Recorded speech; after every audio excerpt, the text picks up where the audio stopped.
Listen up. Canelo and Boots. Sparring, training, iron sharpens iron. Ladies and gentlemen, that shouldn't get nobody mad. That shouldn't get nobody calling, nobody no sellout. Alright? Boots Ennis, black. Canelo Álvarez, Latino. Iron sharpens iron. That's our community in a nutshell. That's our community in a nutshell. The black and Latino community in the inner city. It's us in a nutshell. That's what we do here each and every single day in our community. Iron sharpens iron. Help each other out. Lift each other up. Fight for one another. I'm talking about the real pro-blacks that love Latinos and love everybody else. Pro-Latinos that love everybody else. That's the real definition of being prideful who you are and your ethnicity or your culture. It's being, beautiful being pro, but loving everybody else. Ladies and gentlemen, the disease in our community is those who say that Jaron Boots Ennis is a sellout. Sellout to who? He's selling out the blacks for Latinos? Man, aren't we the same? That's what people say all the time. No, we the same. We the same. We might not have the same culture, but our cultures blend in to make a culture. You understand? That's the beauty of it. Because in all reality, God first, everything second, fight plus survive equals true champions. The best investment you can make in your life is have God in your heart. We're one race, the human race. The difference between us is cultures, but ain't nobody that blends culture like us. That is the best cuisine on earth. That's the best cuisine in America. No, and no pun intended to the other cultures and stuff like that. Beautiful culture. I love the Italian culture. I love the Middle Eastern culture. Shout out to everybody because I'm from New York City, so that's what makes New York City. All cultures blended. That's what makes us in my opinion, you know what I'm saying? I'm going to be biased to my city. What makes us the best city in the world? What makes us trendsetters all around the world? Because we're the melting pot of the world. There's really no divisiveness when it comes to New York City, and that's why I have this type of energy. And of course, I'm a proud Latino. But even being under this skin complexion, I could be identified also as black. And by me saying I'm Latino, your points, but you look, I rock with cultures because I know in this country, black, white, all that stuff was made up. To be honest, all that stuff was made up for us to be for us to be divide and conquer. But in all reality, ain't no such thing as black and white. No such thing as we're crayons. But I understand that that in American culture, American times pass by and people identify and they're proud to be black. Some people are proud to be white.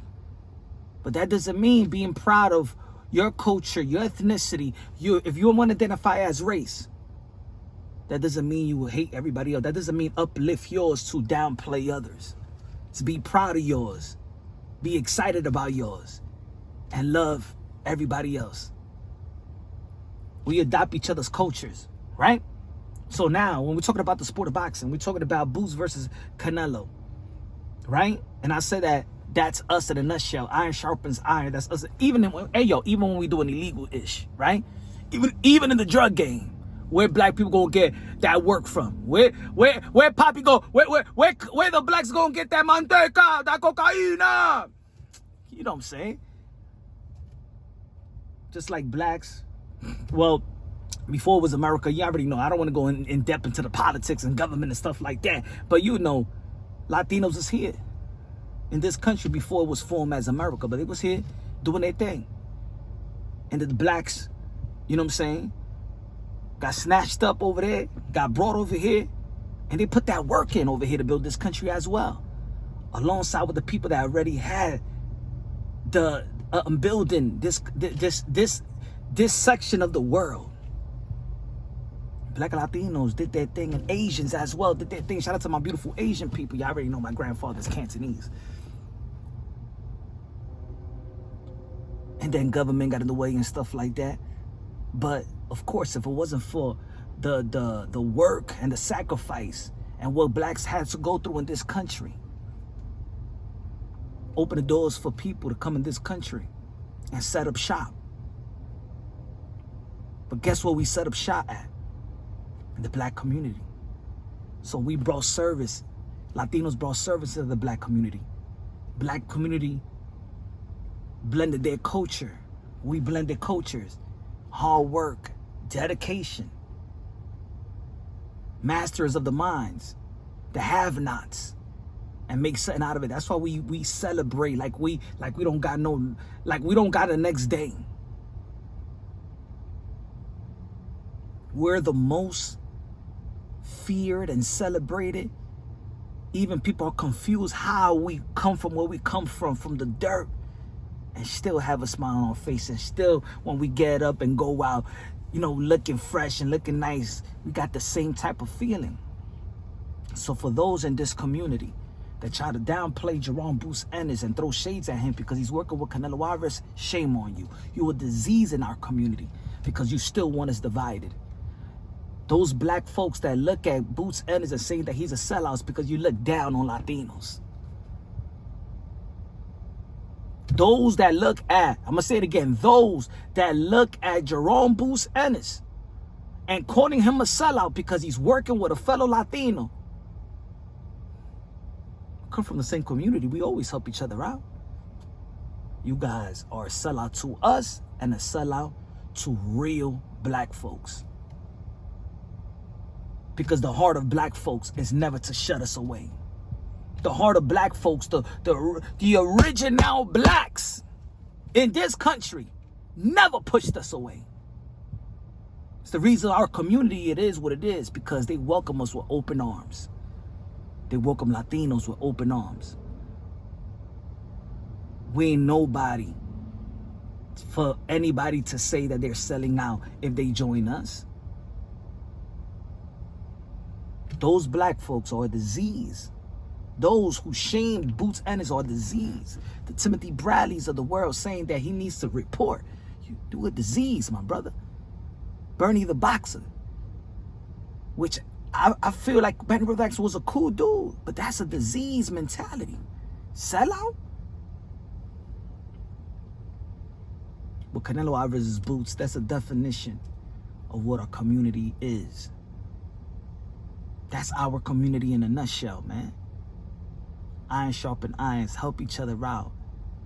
Black, Latino, black, brown, add the colors, coaches blending in, our music blending in, our rhythm blending in, our belief in God blending in. Shout out to my beautiful black people. Shout out to my beautiful Latinos. Let's us, the real ones, the proud Latinos that love our blacks and the proud blacks that love a Latino, let's stand up and let's push these diseases out of our community. All hands on deck. And if any channel is not with what I'm saying, you already know they're a disease to this community. There's certain things that we love about each other. There's certain things that we're cordial.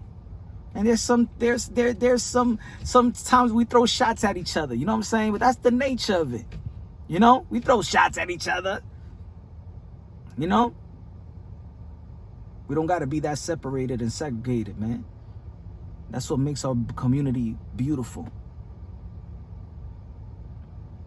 So, shout out to Boots and shout out to Canelo. Canelo, a very smart at bringing the best sparring partner to mimic Terrence Bud Crawford. If anybody got an eye for talent, we know that the best sparring partner for Canelo Álvarez to hire to them to mimic Terrence Bud Crawford, beautiful. I would like to see what Terrence Bud Crawford got in his training camp as well.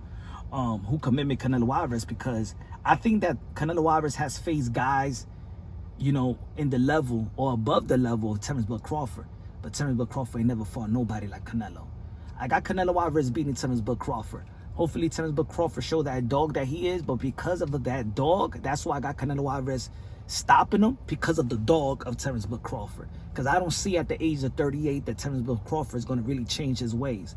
Even when Terrence Bud Crawford make adjustments, when he's like in a close fight, like the Sean Porter, or when the Mean Machine hurt him and stuff like that in the early part of that fight, the way that Bud Crawford makes his adjustments is for him to go for the kill. And for him to go for the kill, in my opinion, is going to fall into Canelo Álvarez's hands, and Canelo Álvarez is really going to do damage if he does commit. A lot of people don't think that Terence Bud Crawford is going to do what William Skull did, or be timid and not go for the gusto like Jermell Charlo. And Jermell Charlo has had the intangibles to step on the gas. You know what I'm saying? If a lot of people feel like that's not what Bud Crawford is going to do, and Bud Crawford is a dog, is going to go for it, then just like Thomas Hearns is a dog, he went for it, but he got knocked out. Just like Roberto Duran versus Thomas Hearns. He went for it and got knocked out in the second round. So there's no shades of Bud Crawford being a dog and going for it. I'm just saying that Canelo Álvarez is fully equipped to dismantle a Bud Crawford that's going to go for it. That's my take. What's your take? Subscribe to the channel. This is Punch Drunk Boxing. Love you. God bless, and on to the next.